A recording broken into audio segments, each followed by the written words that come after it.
You're listening to another podcast. A podcast not only of reviewing and discussing, but of discovery. A deep dive into a classic show whose influence is immeasurable. Your next stop? Anthology.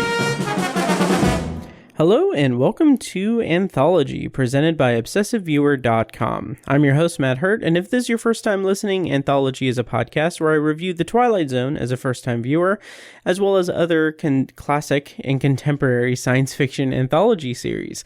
For archives of all of my episodes, visit anthologypod.com.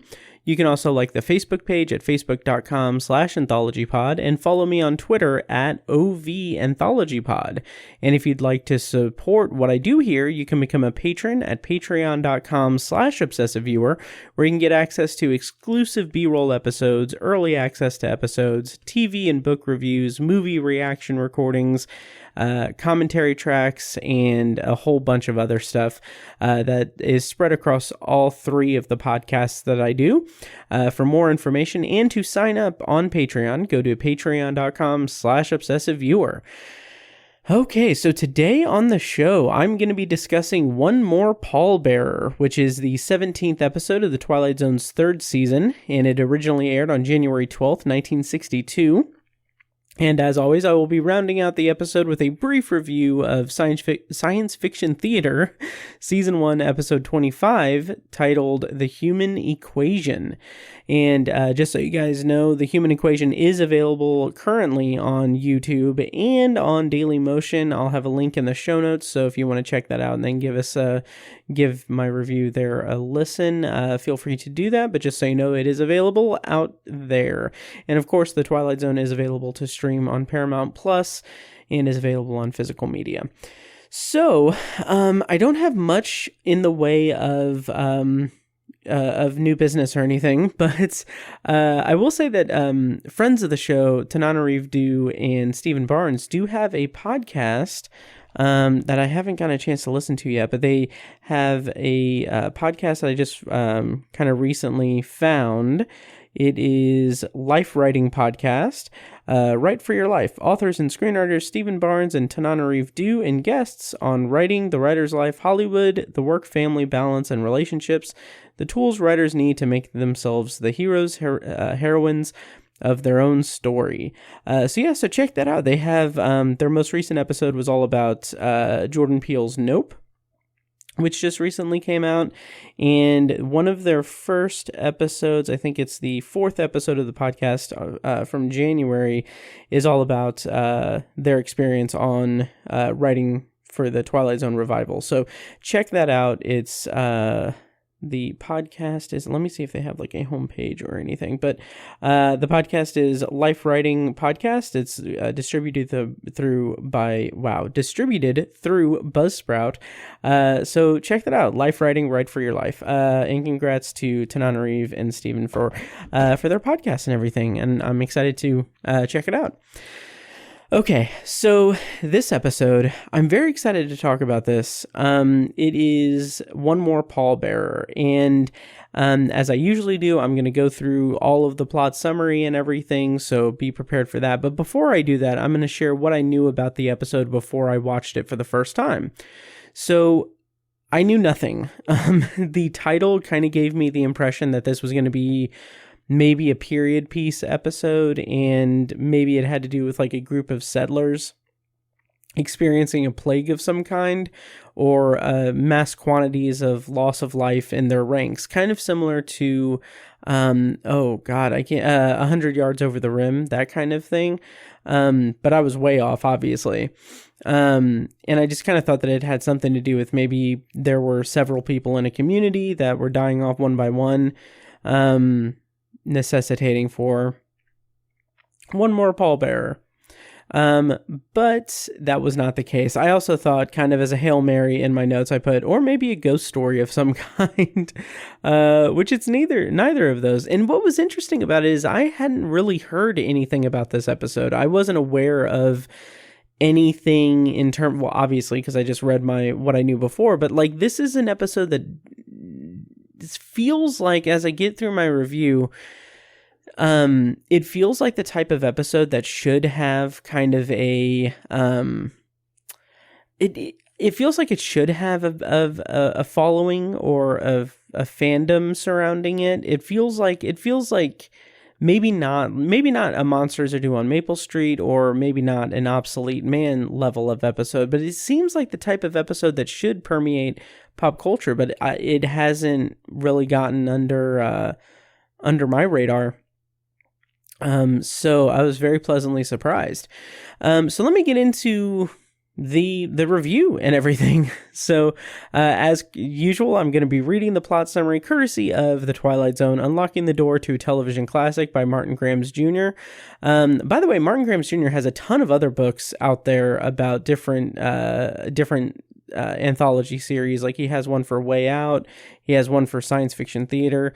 They're really good resources and interesting kind of pieces of history of television, so I recommend them. But anyway, here's the plot summary courtesy of Twilight Zone: Unlocking the Door to a Television Classic. Once again, going to be spoiling the entire episode, so fair warning, but here we go.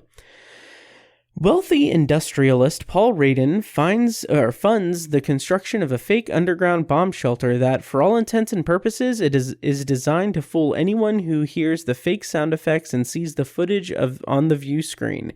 Radin invites 3 people from whom he feels he unjustly suffered indignities in the past. Hawthorne, his former colonel in the war, was responsible for Radin's court-martial, stripping him of his rank and dishonorably discharging him. Mrs. Langford, a former high school teacher, flunked Radin for cheating and humiliated him in front of an entire class.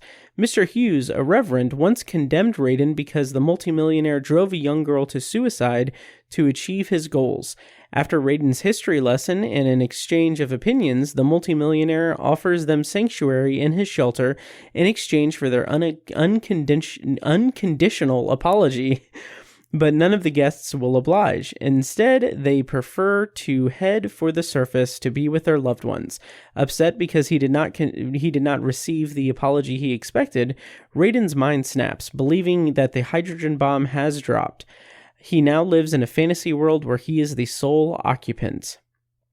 Starring as Paul Radin in One More Pallbearer is Joseph Wiseman. This was his only episode of The Twilight Zone. However, he did appear in one episode of Night Gallery in 1970, and also previous to this, he appeared in 2 episodes of Tales of Tomorrow. He was also the titular character in the first James Bond movie, Dr. No, in 1962, and he also appeared in the movie Buck Rogers in the 25th Century, as well as 2 episodes in the TV series Buck Rogers in the 25th Century. And I really liked his performance in this, which we'll get to in the episode. Co-starring as Mrs. Langsford is Catherine Squire. This is her first of 2 Twilight Zone episodes. Next we'll see from her is in Season 4's premiere episode, In His Image. And as Colonel Hawthorne is Trevor Bardette. This was his only episode of The Twilight Zone. However, he did appear in the movie The Rack in 1956, which was written by Serling. And rounding out the cast is Gage Klark as Reverend Hughes. This was his only episode of The Twilight Zone. However, he did appear in a few Rod Serling scripted works, 2 episodes of Let's Video Theater, which were The Hill and Mr. Finchley versus the Bomb. And he also appeared in an episode of Craft Theater that Serling wrote titled Old MacDonald Had a Curve. So writer for this episode was Rod Serling, and director was Lamont Johnson, who we just saw his work last week too. This was his 4th of 8 total Twilight Zone episodes, so we've reached the halfway point with Lamont Johnson's work on the Twilight Zone. Previously, we saw his work in last week's Nothing in the Dark, and next we'll see him his work in a few weeks in Kick the Can. So that is the cast and credits and everything for One More Pallbearer. So I'm going to go ahead and go into my review of the episode. So we open on this kind of, I guess innocuous would be the word, fountain display, which honestly, like, this opening scene doesn't really, I don't know, it doesn't really do much for me, because it really only serves as the kind of image that we are going to be focused on at the end of the episode to kind of take us out of the post-apocalyptic, nuclear war, wasteland imagery into the real life imagery, which is fine, but I don't know, it's kind of a weird thing to focus on, I guess. But we see that the building is called has Raiden on it, written on it. So that's our first hint that there's not something amiss or anything, but we know that like that's a name. So our first image of Paul Raiden is pretty interesting because we see the camera is this top-down view of the elevator as he's going down to the corridor that leads to the shelter. And like in my notes, I don't know, like I put, is this symbolizing Mr. Raiden's descent into madness? But no, it's nothing that direct or on the nose or anything like that. It's just, I guess it's kind of interesting because it's not, the camera isn't positioned inside the elevator, it's above the elevator on the exterior. So we see just the top of the elevator on the exterior. And I don't know if there's any kind of symbolic meaning behind that or anything, but it's just an interesting kind of thing. So he goes into the shelter and we get a cameo, I guess you would call it, of the guy who played the subaltern in The Obsolete Man. Forgive me, I don't have his name here, but he plays an electrician who is getting everything set up for Raiden in the bomb shelter, and he's kind of complimenting him. He's kind of being like, oh yeah, well, those sound effects are pretty crazy. People are going to believe that, there's a bomb and everything. That sounds really realistic. And then he's like, oh, yeah, that's the point. And he's kind of like getting, like, the guy asks him like, oh, you want people to think that, like, you're playing a prank? And he's like, well, yeah, it's kind of a practical joke. He even kind of shows off or tests the video display, and we see a nuclear bomb detonating in New York City. And he even brags. He says that, and the bragging kind of seems a little bit, I don't know. It seems it is very obviously it's very much expository. It's needed for the audience to know what's going on and everything, but it also doesn't really seem like it's much in his character to brag, or maybe it is. I'm kind of back and forth on that, because him just kind of, bragging to this electrician, like the whole point of this episode, and I'll be gushing over it throughout this review, but the whole kind of main point of the episode is that Paul Raiden is a narcissistic, egotistical, just villain character. And I don't think that maybe he would, because I'm not sure. I'm torn on this because I'm not sure if he would necessarily be a person who would want to kind of congratulate himself or brag about like how the expense and everything. But on the other hand, I do kind of think that kind of tracks with his personality type as depicted in the episode, because he is very much self-centered. He's very much focused on him. And that's kind of the whole thing. So maybe he's wanting these accolades. He's wanting, people to know, like he's very insecure and wanting to know what, like he wants people to know his accomplishments. Yeah, so I don't know. But anyway, so he brags about it. He's like, yeah, by my estimation, this is the best designed bomb shelter in existence. And it's kind of a practical joke. And so he says that he's invited 3 people to join him. And my thought is, well, he says that he wants to convince them that a bomb has gone off. So my thought at this point is that I was wondering if this episode was going to become kind of a mixture of the shelter and the silence, meaning that obviously it would be a potential nuclear holocaust and some kind of wager. I kind of thought that Raiden was going to have like some kind of wager at the center of it. I'm glad that he didn't, because this whole like revenge thing that completely blows up in his face is, no pun intended, is absolutely fantastic. But I think that my thought about it being like, oh, maybe it's a mix of these 2 episodes, I think I was still kind of coming down off of Nothing in the Dark, which at the end of the day really did feel like kind of a rehash of One for the Angels, but with some differences here and there. Maybe a mix of One for the Angels and was it A Nice Place to Visit, I think? I don't know. But anyway, or maybe not, I don't know. So anyway, at this point though, if that was the idea, like at that point, as I'm learning what this episode is, I was thinking, yeah, I kind of like this idea, this eccentric millionaire putting on this show for some reason, and I was curious what that reason was going to be and how it was going to kind of play out. So I was very much intrigued from this opening moment and everything. And as I kind of rewatched it and found myself really kind of analyzing it on repeat viewings, I was really impressed. Because this whole prologue, again, I mentioned before, I was surprised that I didn't know more about this episode as a whole, because it seems like this is like a premium prologue for a strong episode. And I don't know what the kind of consensus is with Twilight Zone fans in regards to the One More Pallbearer, but I was impressed from the jump. I was very intrigued and very impressed. And I think that is very much due to the fact that this is, again, such an intriguing prologue, because by showing us the machinations of Raiden up front, like showing us that he is doing this to convince people for some reason that a bomb has gone off, that the worst possible scenario in human existence at that point has occurred. Knowing what we know going into this, after this prologue, we just know that he is doing this for some reason.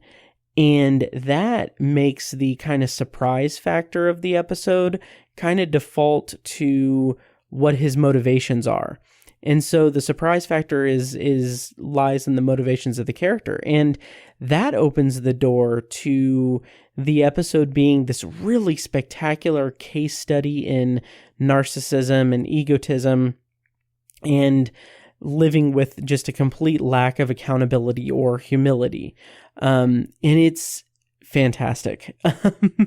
So after this introductory scene, we get an elevator door that opens on Mr. Rod Serling coming on screen to deliver the opening narration, which I will play right now. What you have just looked at takes place 300 feet underground, beneath the basement of a New York City skyscraper. It's owned and lived in by one Paul Raiden. Mr. Raiden is rich, eccentric, and single-minded.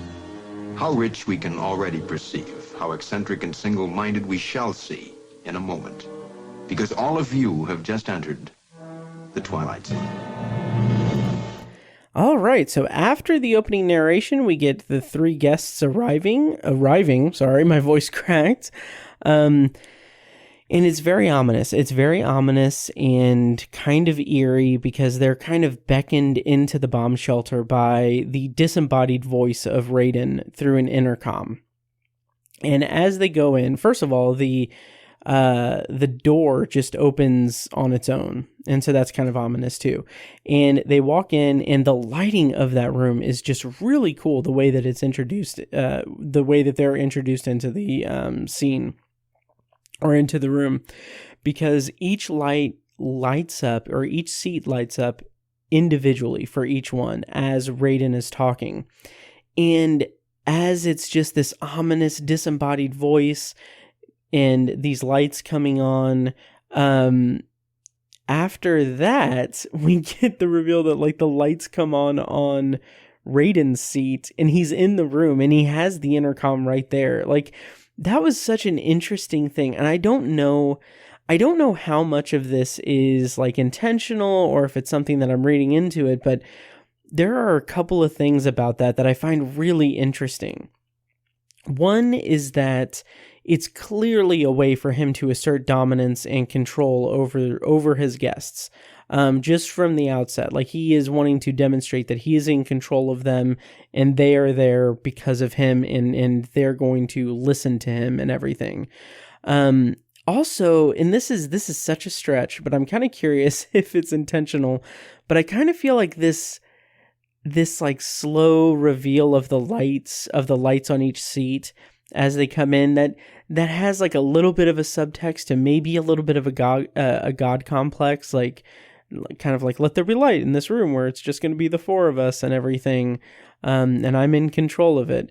But also when his seat is lit up and we see him, I kind of think it's funny. And I think that this is completely intentional, and I thought that this was an incredibly nice detail. When his seat is lit up and we see him put the intercom away. He puts the microphone away, and that is just such a great small detail to what the episode is going to be, because he feels like he's in control. He feels like he has power over these people. He feels like that he has been slighted by these people. And he has this grand plan to get them to beg his forgiveness and everything, and to assert his dominance over them and everything. But it's such a small detail that, like, the timing is just slightly off, that when his light comes on, he has to put the thing away, and everything. It's just, it kind of plays into like him as a petulant child and as someone who is just incredibly ego-driven and completely shameless. And I don't know. I just thought that was a really nice detail. So we are introduced to the guests, Colonel Hawthorne, Mr. Hughes, Mrs. Langsford, and right from the jump, Mr. Hughes, the Reverend, recognizes him, and that's a little bit more expository dialogue for us, saying, "Oh yeah, you're the millionaire, you're Paul Radin, cool." And then I think Paul motions over to Colonel Hawthorne, and he's like, "Hey, do you remember me too?" And Hawthorne says like, "Oh yeah, you served under me." So the kind of dialogue that goes back and forth between them is that it's revealed that Hawthorne had Radin court-martialed because Radin refused to lead a charge on a hill, and it cost them half a platoon of lives, I think. And so Radin was dishonorably discharged, and disciplined and everything. And Hawthorne just says point blank, he says, "I mean, if I had been responsible for this, for the sentencing, you would have been shot." And, I kind of like the reaction that Radin gives. It kind of has this like smug, like, "Yeah, I bet you would, because you're out for me. Everyone's out for me." Like, that's the subtext of what his reaction is. Like, the world is out for me, and I should be respected, and that's why I'm a multimillionaire and everything. I'm really excited to dig into that character in this episode. And then we get he looks over to Mrs. Langsford, and she says, "Of course I remember you. I taught you in high school." And at that point, I'm like, okay, this is clearly some kind of revenge plot, and I'm kind of curious what's going on. Like, I'm into it. I'm interested and I'm intrigued, and I'm good for it.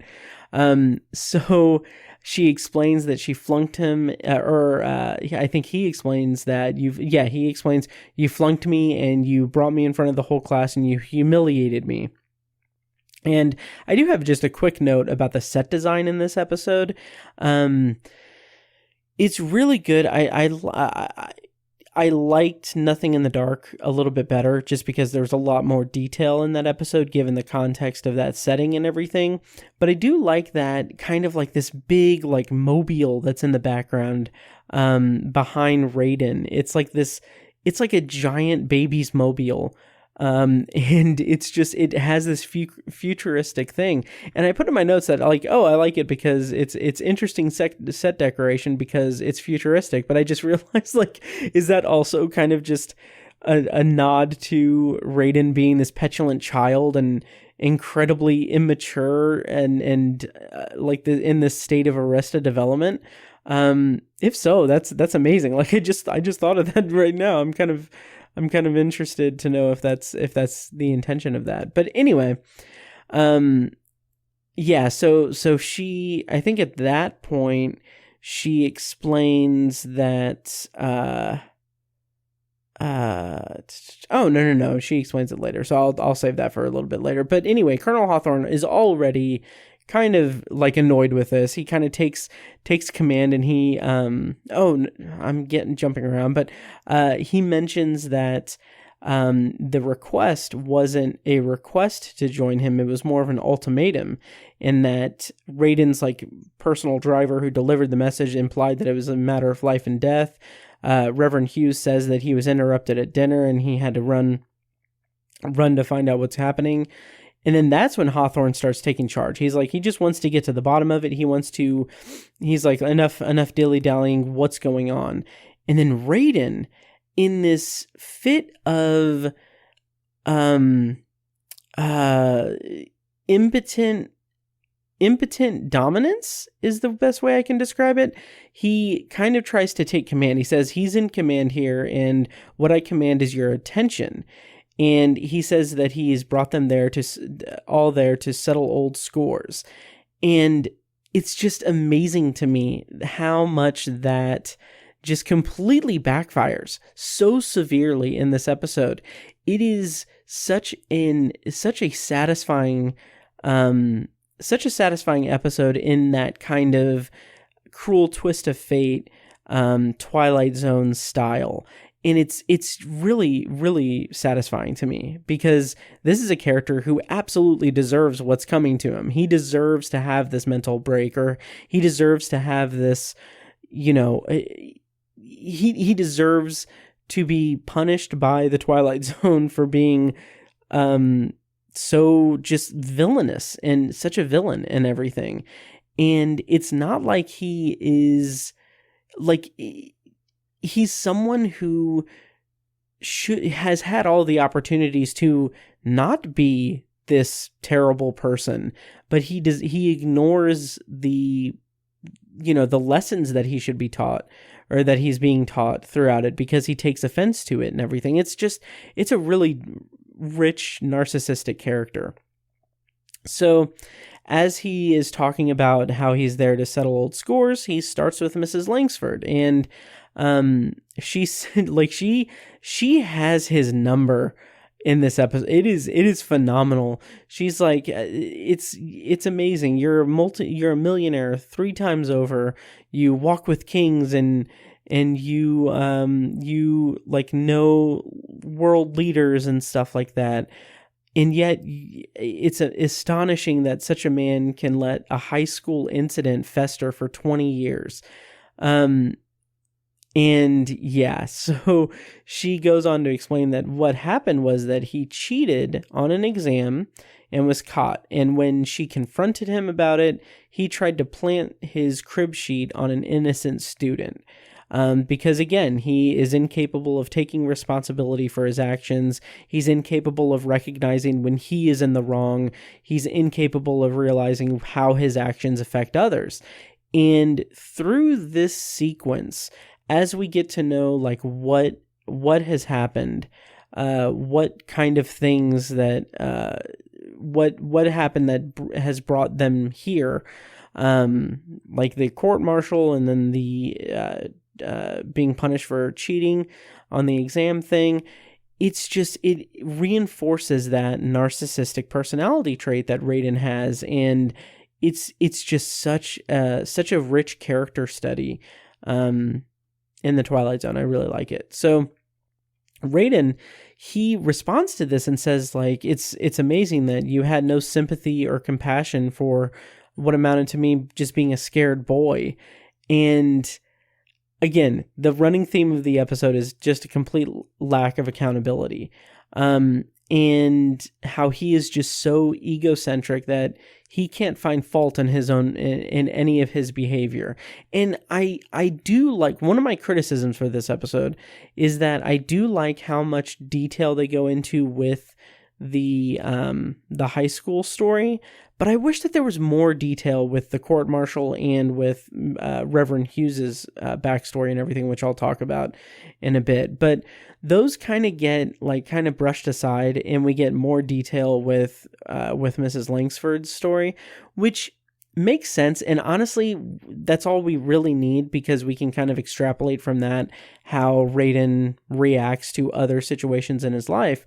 But especially with with Reverend Hughes's story, I really needed more information, but we'll get to that in a second. But the high school story just reinforces that he can't find fault in his own behavior, which is what makes his comeuppance at the end of the episode so incredibly satisfying to me, because he deserves it. He deserves it. He's not a good person. And so Mrs. Langsford just runs him through the coals, or rakes him over the coals, because she says, like, well, you know, in order to have compassion, the recipient must be worthy of compassion. And she says, you were devious, dishonest, and a troublemaker, and by all accounts now, you are still devious, you're still dishonest, and I have no doubt that you're still a troublemaker. And it's just, I love Mrs. Langsford as a character in this episode. Like, she has the most biting reactions, and it is phenomenal. Just absolutely great. So after that, we get Reverend Hughes, his kind of moment with Raiden, where Raiden says, you brought a scandal over my head, and that, you know, cost me, you know, popularity, basically, or brought, like, whatever. And Hughes just responds with, yeah, I brought a scandal over your head, because even at that time, you had no sense of honor, and you drove a girl to suicide.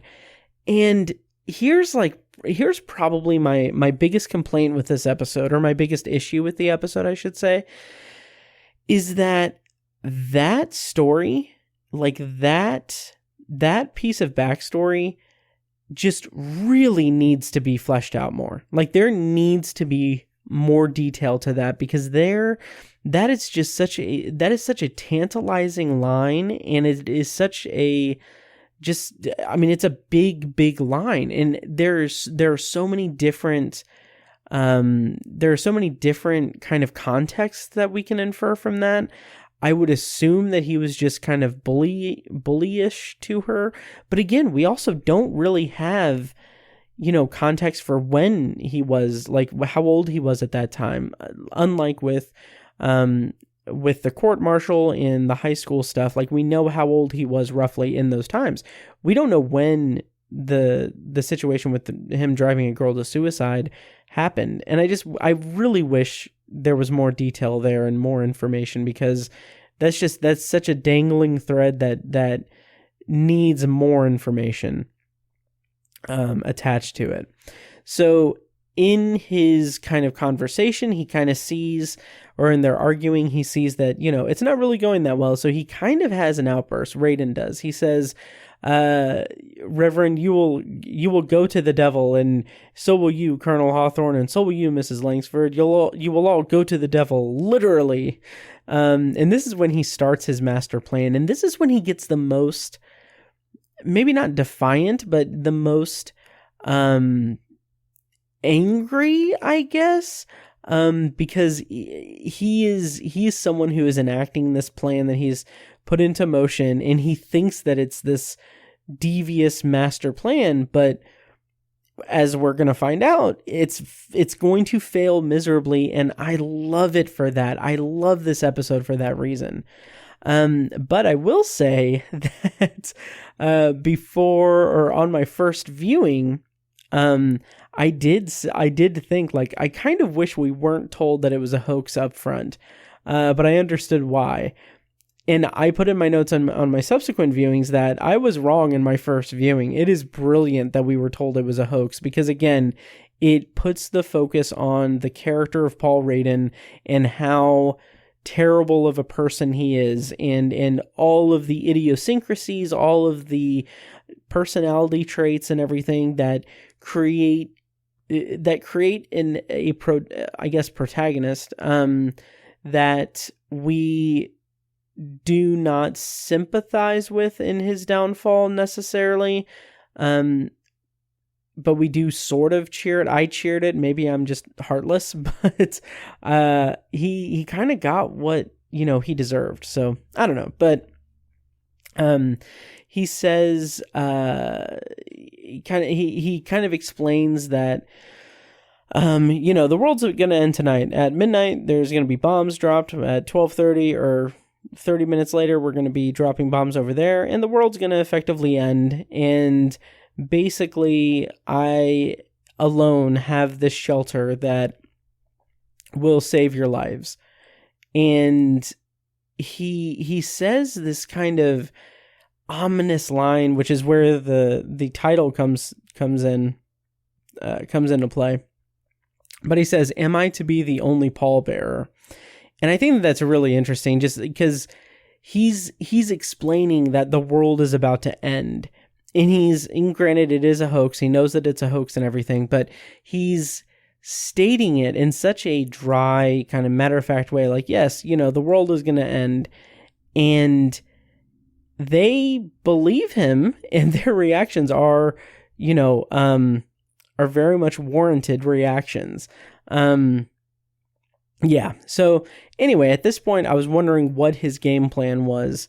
And it was a little bit murky throughout it, but I appreciate overall like how it played out, which I'll talk about in a bit. But he then activates the red alert recording, and at this point, I kind of noticed that all three of his guests are people that held positions of authority over his life, and I kind of wondered if, at this point, if it's a case of leaders in his life just failing him, or if it was a case of him just never being salvageable. Like, I didn't know if he was unteachable or not guidable or just not able to take orders or anything, which I think is the case because he is a narcissist, like textbook narcissistic behavior. And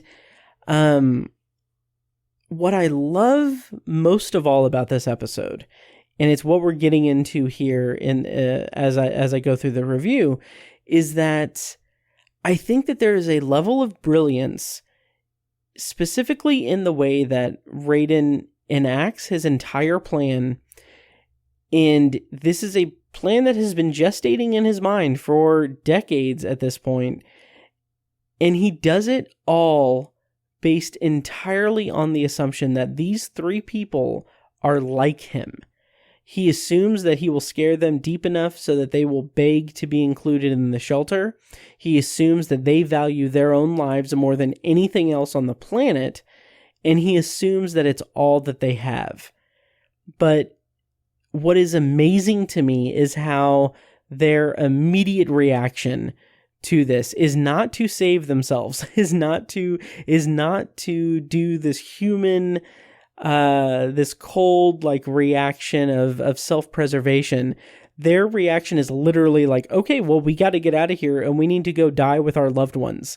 And like Reverend Hughes says, I must get to my wife. And this is what kind of breaks that moment. And I love it. I love it because he goes to the door and then Raiden doesn't believe him. He's like, you're more concerned about yourself than you are with your wife.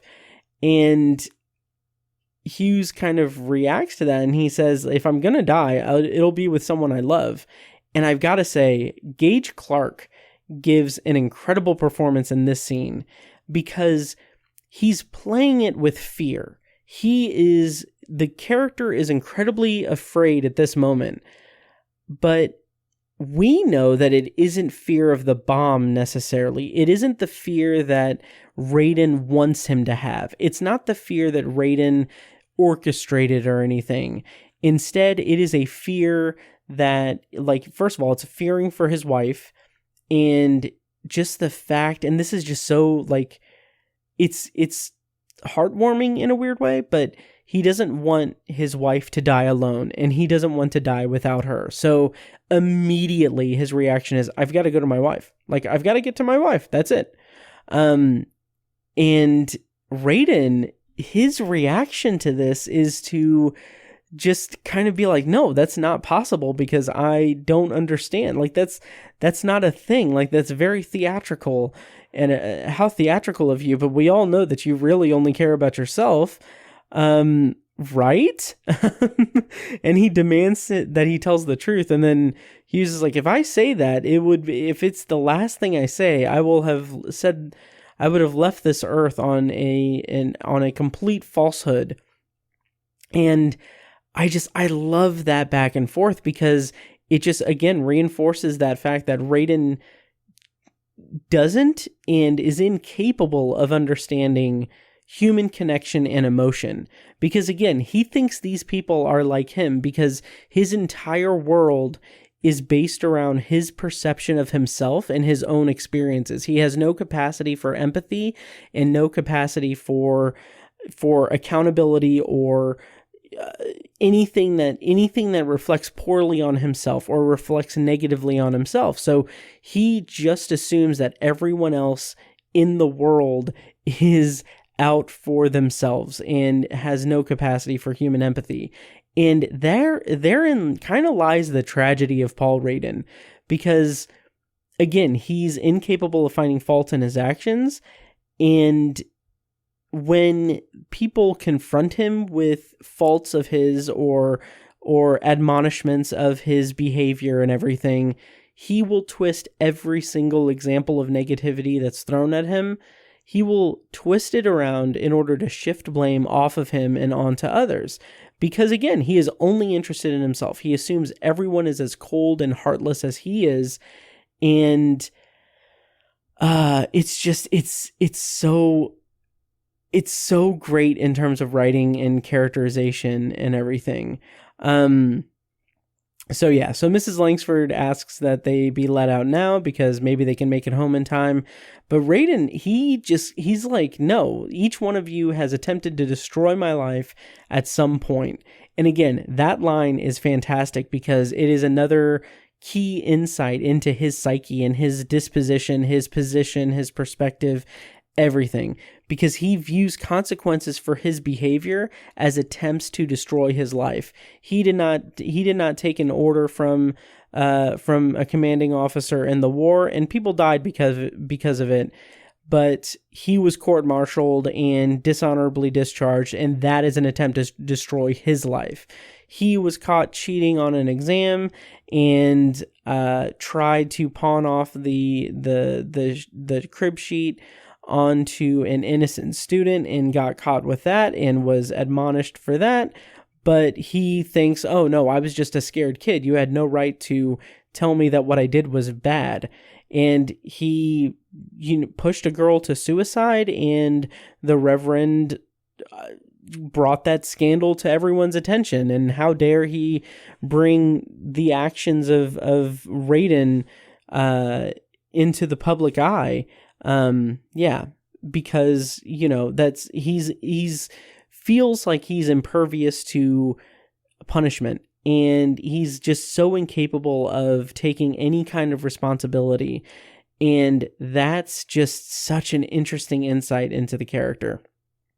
And so kind of his master plan at this moment, he kind of brings it out and says, I have this, he basically says that I have the only place that you will be able to be safe from in this nuclear holocaust. The world is going to end, and the only way that you guys will be able to survive it is if you beg for my forgiveness right now. And if you have to get on your knees and beg, so be it. I can't remember what he says exactly, but basically he wants power over them, and he wants them to feel like he is in control of them. He wants to dominate them, like, psychologically. And it's because they made him feel small in some form or another at some point in his life, which is so interesting to me, because making him feel small, in his eyes, they tried to make him feel small, but in their eyes, they were just calling out his horrible behavior, and he was being punished for things that he did that were wrong, but he's incapable of recognizing that. And kind of an amazing, like, slap in the face to Raiden is the way that this plan completely falls apart, and the way that it is very clear that none of them want to spend their last moments with Raiden. Nobody wants to survive in a world where they are just going to be surviving with Raiden. So they're like, no, we got to get out of here. We're not going to apologize because you're an ass. We're going to get out of here, go to our loved ones, and die with them. And that's just, it's amazing. It's really good writing. And so he says that he thinks that they're either blind or stupid, specifically because they won't apologize to him and they won't play his game. And here's something that I find really interesting and fascinating to me. It's that this episode plays out like the inverse of The Shelter. It just feels like these two episodes are companions to one another in a lot of ways. The Shelter was about an attack that never came, which caused the ugliest qualities of neighbors to come out.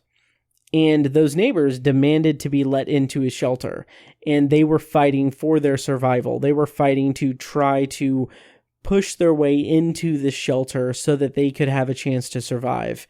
Whereas One More Pallbearer is about an attack that is a hoax and is not, authentic, which is created by the owner of the shelter, who then is demanding that it drives him to the point of being crazy, and he demands that the people that he has brought there want to stay. Like, he demands that they beg him to stay there. But it's the inverse of The Shelter, so they don't want to stay. They want to go and be with their loved ones and everything, and it's him that kind of loses it and goes insane. I find that to be really, really interesting that these two episodes exist in the Twilight Zone, and that I think that they're incredible. I don't want to say reflections of the time because I didn't exist in that time. I don't know, but it just feels like both of these episodes feel like two sides of the same coin that serve as an interesting timestamp of a very scary time in U.S. history.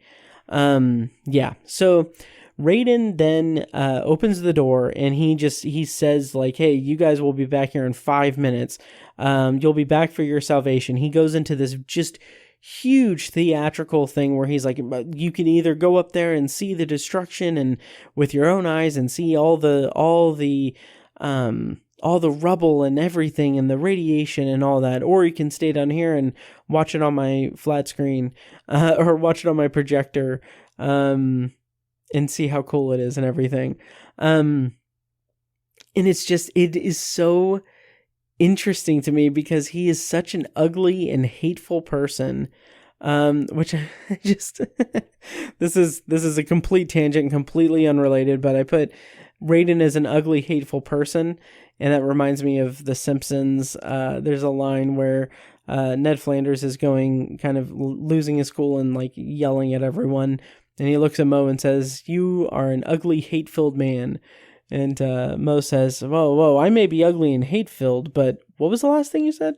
Anyway, I thought that was funny. So Raiden is just this ugly and hateful person. Like, he thinks that they're throwing their lives away. Like, he can't even comprehend the fact that they want to be with their loved ones because the world is ending or anything. He just thinks that they're throwing their lives away, and that they have no value for their human lives or anything.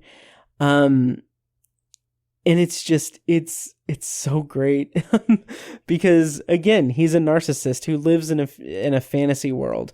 And again, he is a villain through and through. And I love that this episode takes a villain character, makes him the protagonist of the story, and then gives him his just desserts in such a unique and interesting way. And again, Mrs. Langsford has just this brutal like monologue where as they're about to go up the elevator, she says, you need to, like, you're going to be here all alone. Use mirrors so that you can keep your sanity, and that you can be you'll be surrounded by Raidens, and it'll be fitting because you live in a fantasy world, and that'll be a fantasy for you or whatever. And I love it. I love the just bitingness of that. It is so great. And I love that moment that's kind of, I don't know if that's necessarily what breaks Raiden, but when the elevator is ascending, is going up, he kind of just looks up at the ceiling and he yells, he first says it's not a fantasy, and then he just belts it out. He screams, it's not a fantasy. And that's such a good introduction to the madness that we're going to see in the closing scenes, but it's also played like incredibly well by Joseph Wiseman. And again, it's that petulance that feels like it is, he's flailing. It's like he's having a small, like, inner tantrum that he's trying to tell them. Like, he screams it's not a fantasy because they have won. They've beat him out, and he didn't get what he wanted, which was their just complete supplication to him. Yeah, it's amazing. And then we get the just really fun or interesting kind of end scene in the shelter, or the last scene in the shelter, basically, where he's alone and he's hearing the alerts and he's seeing the explosion on the screen. And this is just like his low point. His low point before his lowest point, because his revenge, his plan for revenge, this master plan, has completely failed, and he is completely alone. And then he goes up, and we just see the destroyed city, and I was like, wait, what? Like it blew my mind a little bit. I was like, wait, what happened? Like, how is it real and everything? Like, I was kind of wondering what was happening. And then we get the kind of callback to the fountain at the beginning of the episode. We see the fountain intact, or no, we see the fountain in the rubble and in the aftermath of the bombing. And then it fades into the regular, fountain image outside of Raiden building. And we see that Paul Raiden has just completely gone insane. He believes that he is the last person on Earth. He's crying. He's trembling. He's afraid. He's terrified. And then a policeman stops and asks him if he needs a ride home. He's trying to get him to snap out of it and everything, not knowing who he is. And again, this is a really interesting ending for Paul Raiden, because he was this person of stature, this person who had everything, multimillionaire person, and now in just a matter of like half an hour or however long the episode, like the storyline takes place in the world, in a very short amount of time, he has now lost everything in terms of his sanity and his stature, and that's reflected in the policeman not recognizing him, kind of treating him as if he is, a vagrant of some kind. And I thought it was just thought it was really interesting. Like, this is a millionaire who walks with kings at his lowest point, and he's incapable. It's because he is incapable of learning from his actions or adjusting his behavior or just being a decent person. And he keeps mumbling, is there nobody? Is there nobody? Because he thinks he's the only person. Yeah, it's just amazing. And it's fantastic. And then we get the closing narration from Rod Serling, which I will play right now. Mr. Paul Raiden, a dealer in fantasy, who sits in the rubble of his own making and imagines that he's the last man on Earth, doomed to a perdition of unutterable loneliness because a practical joke is turned into a nightmare. Mr. Paul Raiden, pallbearer at a funeral that he manufactured himself in the Twilight Zone. And I really like that closing narration because it is very clearly explaining, the themes, the morals, and everything, the just desserts that are doled out to Paul Raiden. So overall, I thought this was a spectacular episode, kind of studying the darkest corners of an egotistical character. And I'm not going to get too much into this, but it just feels like having seen this after, we've gone through, like I'm recording this July 27th, 2022. I mean, 2020 we had, pandemic and everything, global pandemic, all that throughout, and social media just in general. But throughout all of that, the kind of common thread I had was people not being able to reconcile. In my experience, there were certain people in positions of power who exhibited these exact character traits. They could not be accountable for their actions. They could not be accountable for the people that they support's actions. They could not take criticism in any case. And because everything is amplified by social media and everything, it became a whole mess. So when I say oh, this is narcissism and everything, it's because as, a culture, we have experienced narcissism at a much, much higher rate. So it's I see the signs of it all the time, and to see it done so well in this episode is fantastic. It hits the nail on the head. Yeah, so it's absolutely great. So I have a couple, really I only have one piece of trivia because the other things I kind of already went through throughout the review. But yeah, the only piece of trivia is that apparently there was an earlier draft of the script that further detailed what was behind Raiden's grievances. I got this from IMDb. In Colonel Hawthorne's case, I'm just going to read this. Raiden appealed for air cover and artillery support. Neither was available, or so Hawthorne claimed, because he intended for Raiden to lead a diversionary assault. This was ostensibly so Hawthorne himself could turn the enemy's flank, yet Raiden charged Hawthorne with attempting to get him and him alone killed because Raiden was in love with Hawthorne's daughter. It goes on and on and on. But I'm glad that they kind of kept that condensed to what we got, because even though it is fitting with the character, it is a little too much. It's too much story for something that is basically supposed to just exemplify the character trait of Paul Raiden as this narcissistic person who cannot be held accountable for his actions. See everyone on January 6, 2021 at the Capitol. And then the other piece of trivia in connection with that is that there was more information in an early draft about Mrs. Langsford's kind of case with him.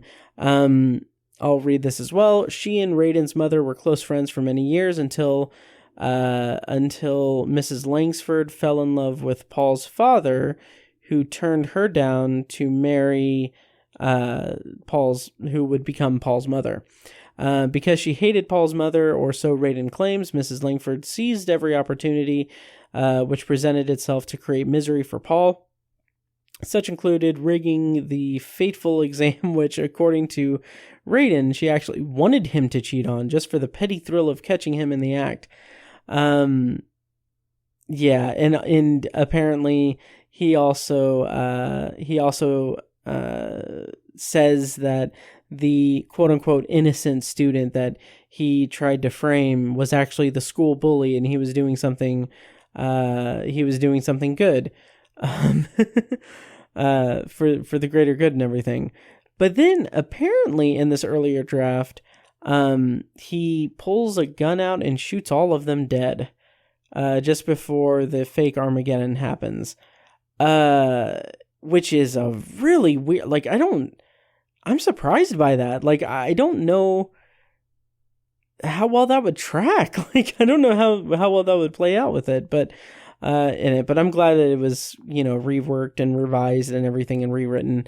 But again, there's no detail about the Reverend and about the girl that he pushed into suicide. So even in an early draft of the story of the episode, it doesn't really do much there. But anyway, that's my review of One More Pallbearer. I really liked it. I really liked the performances. Was it Joseph Wiseman? He was fantastic, especially when he gets like that theatrical like oh yes, you'll beg for me to come, you'll beg to be let back in or whatever. So I don't know, it was a really good episode, surprisingly good, and I really enjoyed it. So that's One More Pallbearer. I am going to now wind down the episode with my thoughts, my spoiler-free thoughts on The Human Equation, which is Science Fiction Theater Season 1, Episode 25, and I'm going to play the intro music for that here now.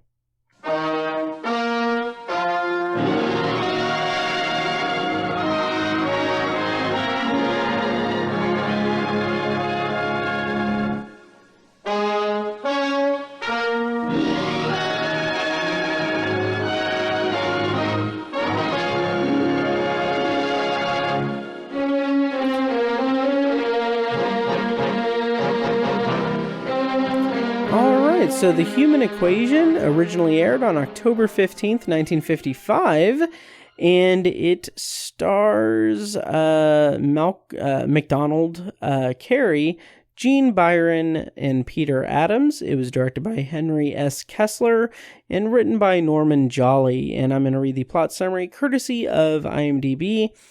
Researchers studying new antibiotics are finding themselves accused of uncharacteristic behaviors, which they can't recall. Could the ergot-driven compound be affecting their brains? And so, as is such with science fiction theater, this episode begins with a demonstration from host Truman Bradley.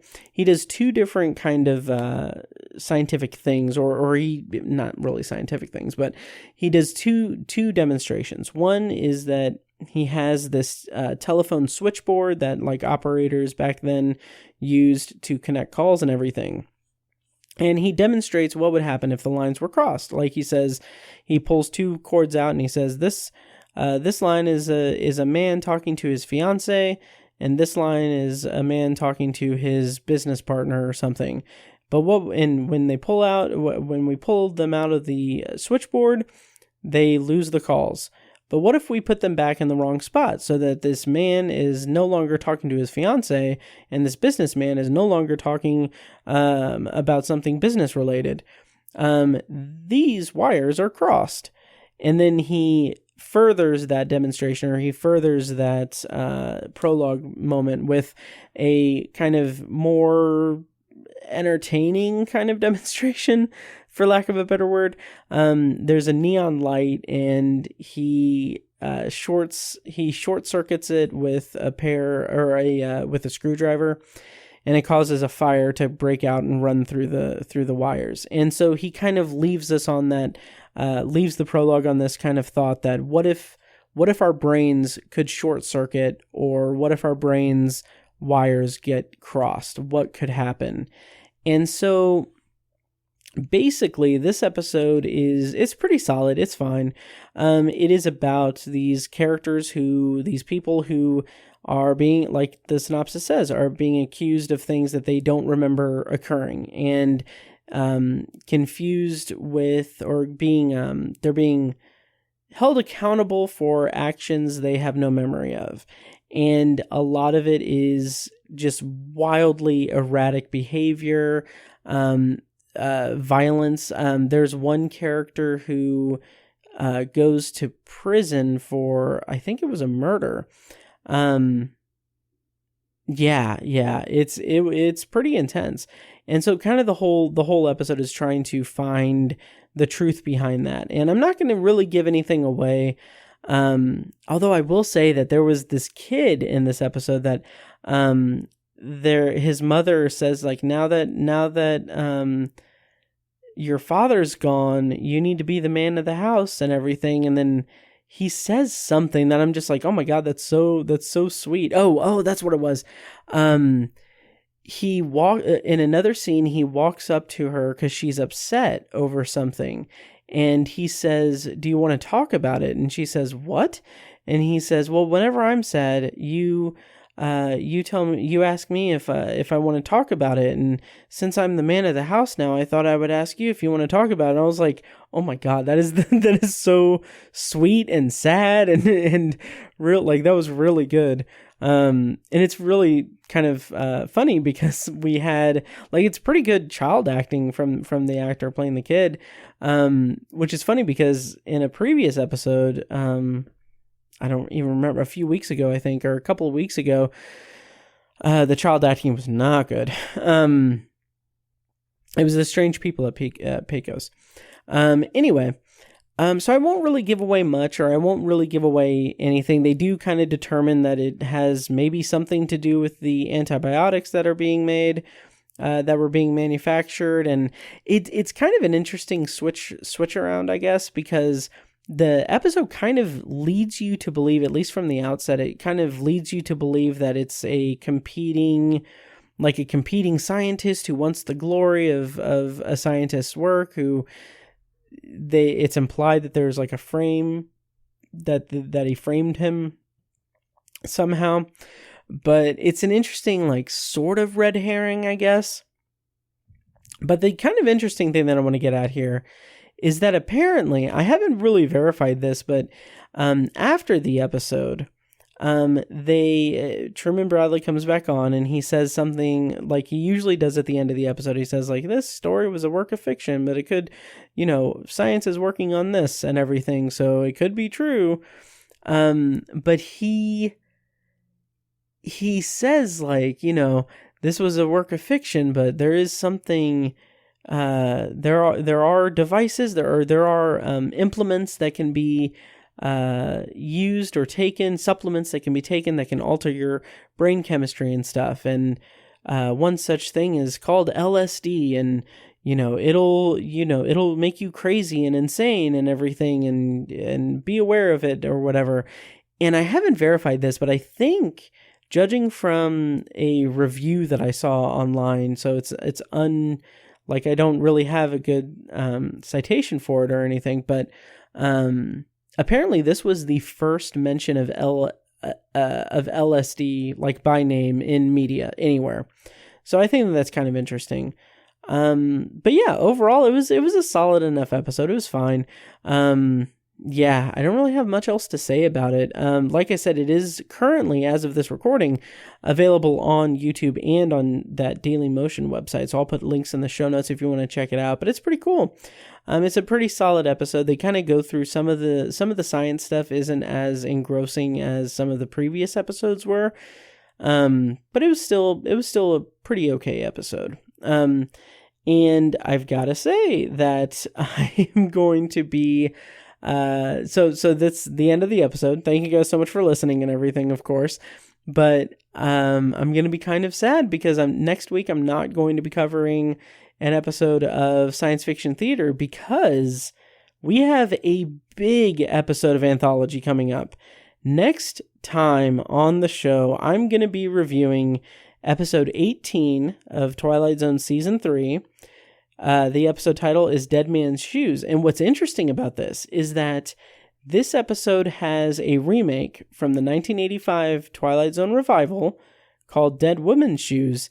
But not only that, it has a remake in the 2002 Twilight Zone revival called Dead Man's Eyes. So, I have 3 episodes of the Twilight Zone going through 3 iterations that I'm going to cover in the next episode of Anthology. Because as you guys know, I like to do the 80s remakes with the corresponding episodes.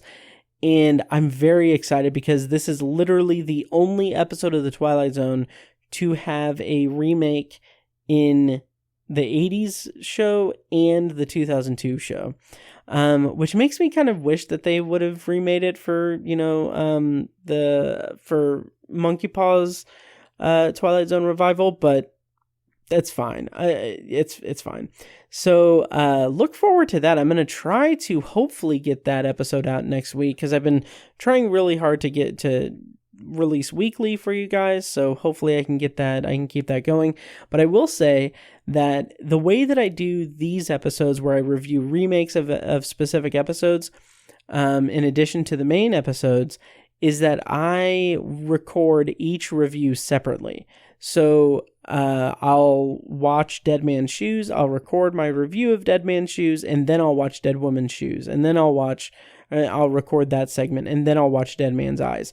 So having said that, it's going to be a bigger production, but for Patreon, if you pledge at any level, you will get early access to those recordings.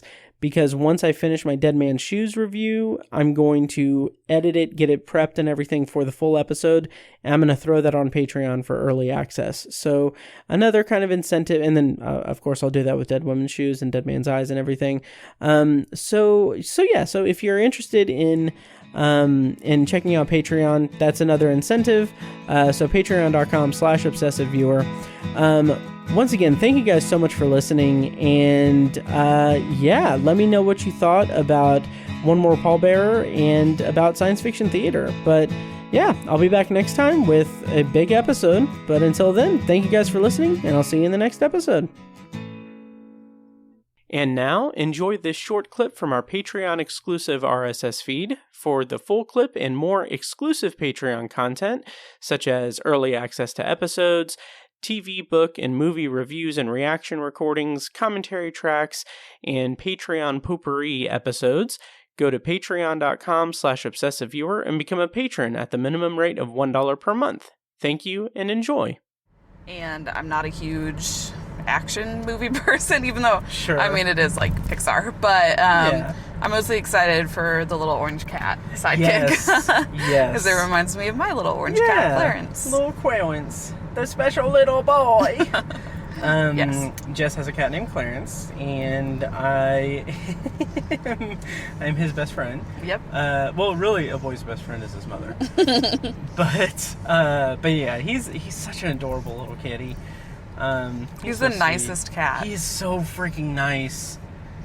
Yeah, he's so sweet, and he recognizes my car and knows when I'm on my way, and yeah.